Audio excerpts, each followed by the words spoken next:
Chvály Boha Najvyššieho vznikli počas Františkovho pobytu na vrchu La Verna roku 1224, keď dostal František od Pána stigmy.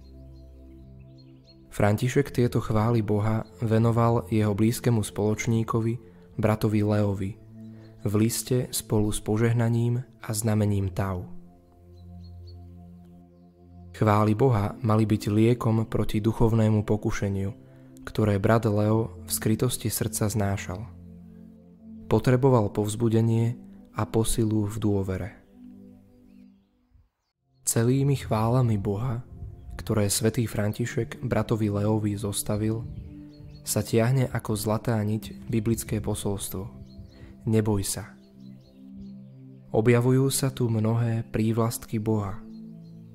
Niektoré z nich sa viackrát opakujú a svedčia tak o tom, ako svätý František prežíva Boha a ako ho chápe. Všetky uvedené atribúty vedú k radosti z Boha. Ako píše autor knihy proroka Nehemiáša, nermúďte sa, lebo radosť v Pánovi je vaša sila. Chvály Boha Najvyššieho.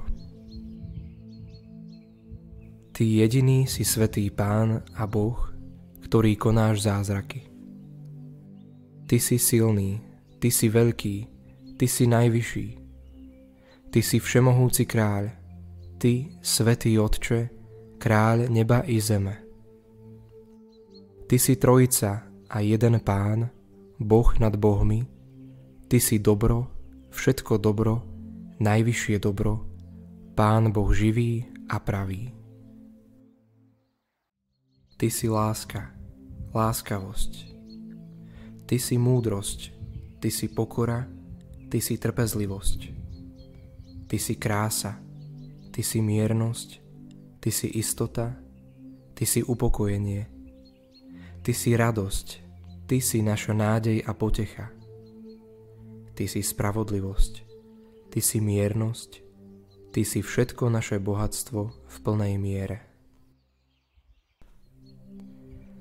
Ty si krása, ty si miernosť, ty si ochranca, ty si náš strážca a obranca. Ty si sila, ty si útecha. Ty si naša nádej, ty si naša viera, ty si naša láska. Ty si všetka naša sladkosť, ty si náš večný život. Veľký a obdivuhodný Pán, všemohúci Boh, milosrdný Spasiteľ.